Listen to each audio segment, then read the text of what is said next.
Hi all, welcome to our channel. My self Madhavi. Today ఒక subscriber అడిగారంటే marshalling and contribution అంటే ఏమిటి? ఇందులో first one వచ్చేసి destination between marshalling and contribution అంటే ఏమిటి అని ఒక సబ్స్క్రైబర్ అడిగారు. సో వాటి గురించి మనము టుడే తెలుగులో డిస్కషన్ చేసుకుందాం. మార్షలింగ్ అంటే కాంట్రిబ్యూషన్ అనేవి తనఖాలు మరియు అప్పులు సందర్భంలో అమల్లోకి వచ్చే రెండు విభిన్న సమాన సిద్ధాంతాలు. రెండు ఆర్థిక లావాదేవీలో పాల్గొన్న రుణదాతలు లేదా పార్టీల హక్కులకు సంబంధించినవి, కానీ అవి వేర్వేరు పరిస్థితులలో వర్తిస్తాయి మరియు విభిన్న ప్రయోజనాలను కలిగి ఉంటాయి. మార్షలింగ్ మరియు కాంట్రిబ్యూషన్ మధ్య వ్యత్యాసం యొక్క వివరణ ఇక్కడ ఉంది. ఫస్ట్ వన్ వచ్చేసి మార్షలింగ్ అనేది ఆస్తి లేదా ఆస్తులపై క్లెయిముల ఉన్న బహుళ రుణదాతల మధ్య న్యాయాన్ని నిర్ధారించడంలో సహాయపడే సమాన సూత్రం. ఒక వ్యక్తికి రెండు లేదా అంతకంటే ఎక్కువ ఆస్తులు లేదా ఆస్తులు ఉన్నప్పుడు మరియు వాటిని వేర్వేరు రుణదాతలకు అనుకూలంగా తనఖా పెట్టినప్పుడు ఇది వర్తిస్తుంది. ఒక రుణదాతకు రెండు ఆస్తులకు ప్రాప్యత ఉంటే మరొకరికి ఒకదానికి మాత్రమే ప్రాప్యత ఉంటే మార్షలింగ్ రెండవ రుణదాతకు వారికి అందుబాటులో ఉన్న ఆస్తిని మాత్రమే యాక్సెస్ చేయడానికి అనుమతిస్తుంది, తద్వారా వారి ఆసక్తిని కాపాడుతుంది. అంటే మార్షలింగ్ అంటే ఏమిటి అంటే, మార్షలింగ్ అనేది ఒక ఆస్తిపై ఛార్జ్ కలిగి ఉన్న రుణదాత ఒక ఆస్తికి పరిమితమైతే రుణదాత యొక్క ఆస్తులలోని మరొక ఆస్తి నుండి వారి రుణాన్ని తీర్చుకునే హక్కు. ఎగ్జాంపుల్ ఏంటి అంటే, క్రెడిటర్ ఏకి ఆస్తి 1 మరియు ఆస్తి 2 కంటే ఎక్కువ తనఖా ఉంటే, క్రెడిటర్ బికి ఆస్తికి 2 కంటే మాత్రమే తనఖా ఉంటే, క్రెడిటర్ బికి ఆస్తి 2ని ఉపయోగించే మందు రుణాన్ని పరిష్కరించడానికి ఆస్తి 1 ఇది రుణదాత ఏకి తనఖా పెట్టబడింది నుండి చెల్లింపును క్లెయిమ్ చేయవచ్చు. రుణగ్రహీతపై అన్యాయంగా భారం పడకుండా చూసుకోవాలి. సూత్రం ఏమిటి అంటే, ఈ సిద్ధాంతం రుణదాత మరొక రుణదాత ఇతర ఆస్తులను చేరుకోలేకపోవడాన్ని సద్వినియోగం చేసుకోకుండా మరియు రెండవ రుణదాత మరింత అందుబాటులో ఉన్న ఆస్తి నుండి వారి బకాయిలను పొందేందుకు అనుమతించగలదని నిర్ధారిస్తుంది. చట్టపరమైన ఆధారం ఆస్తి బదిలీ చట్టం 1882లోని సెక్షన్ 81 తనఖాల విషయంలో భారతదేశంలో ఈ సూత్రాన్ని వివరిస్తుంది. మార్షలింగ్ కోసం షరతులు: ఇద్దరు రుణదాతలు ఉండాలి. సెకండ్ వన్, రుణగ్రహీత రెండు లేదా అంతకంటే ఎక్కువ ఆస్తులను కలిగి ఉండాలి మరియు ఒక ఆస్తిని ఇద్దరు రుణదాతలకు తనఖా పెట్టాలి. థర్డ్ వన్, ఒక రుణదాతకు రెండు ఆస్తులకు ప్రాప్యత ఉండాలి, మరొక రుణదాతకు ఒక ఆస్తికి మాత్రమే ప్రాప్యత ఉండాలి.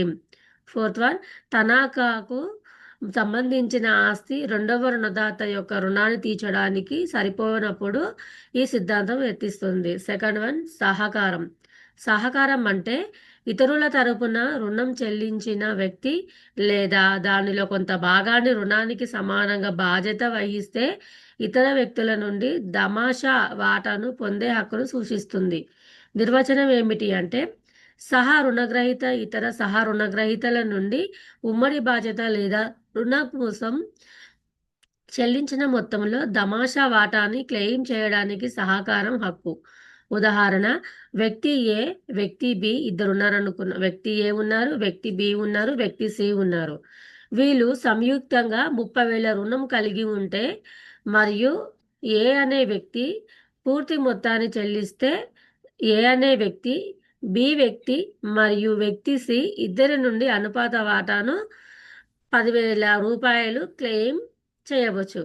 సూత్రం ఏమిటి అంటే, ఈ సూత్రం రుణానికి సమానంగా బాధ్యత వహించే ఇతరులు ఉన్నప్పుడు ఎవ్వరు మొత్తం భారాన్ని మొయ్యరని నిర్ధారిస్తుంది. చట్టపరమైన ఆధారం భారత ఒప్పంద చట్టం 1872లోని సెక్షన్ 69 ఉమ్మడి రుణగ్రహీతలలో సహకారం కోసం చట్టపరమైన చట్టాన్ని అందిస్తుంది. కాంట్రిబ్యూషన్ కోసం షరతులు ఏమిటి అంటే, ఉమ్మడి లేదా అనేక మంది రుణగ్రస్తులు ఉండాలి.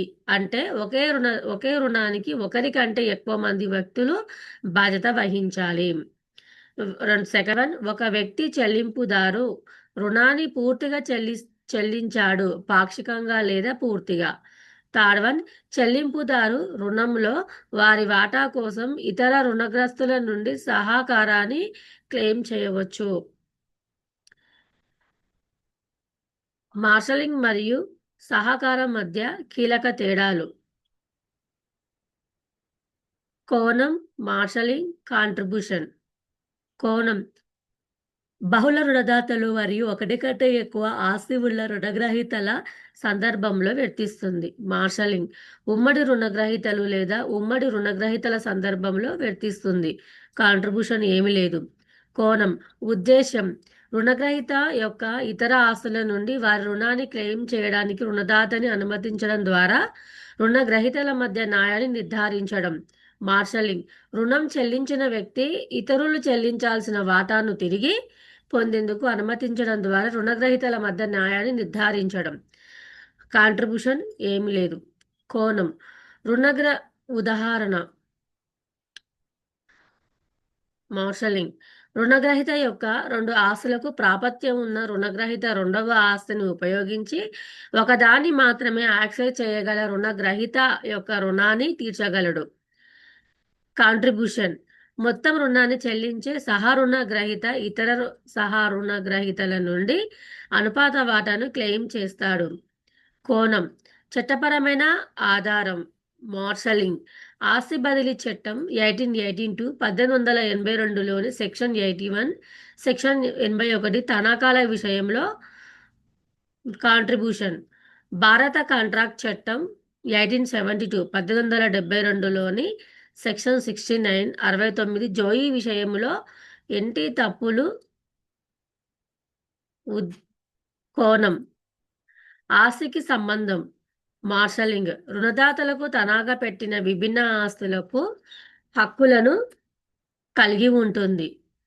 కాంట్రిబ్యూషన్, భారత కాంట్రాక్ట్ చట్టం 1872లోని సెక్షన్ 69 జోయి.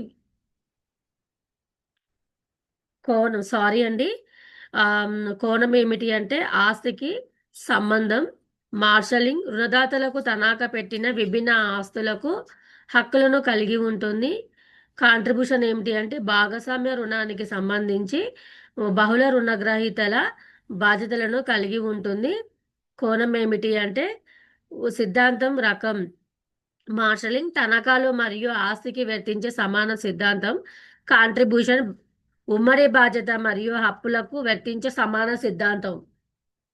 ముగింపు ఏంటి అంటే సారాంశంలో మార్షలింగ్ ఒకటి కంటే ఎక్కువ ఆస్తికి ప్రాపత్యం ఉన్న రుణదాతలు ఒక ఆస్తిని ఖాళీ చేయకుండా మరొక రుణదాతకు ప్రయోజనం చేకూర్చే మరియు ఇతర రుణదాతలు వారి బకాయిలను తిరిగి పొందేందుకు న్యాయమైన అవకాశాన్ని పొందేలా చేస్తుంది. సహకారం, సాధారణ రుణంలో తమ న్యాయమైన వాటా కంటే ఎక్కువ చెల్లించిన వ్యక్తి రుణానికి సమానంగా బాధ్యత వహించే ఇతరుల నుండి దమాషా మొత్తాన్ని క్లెయిమ్ చేయడానికి అనుమతిస్తుంది.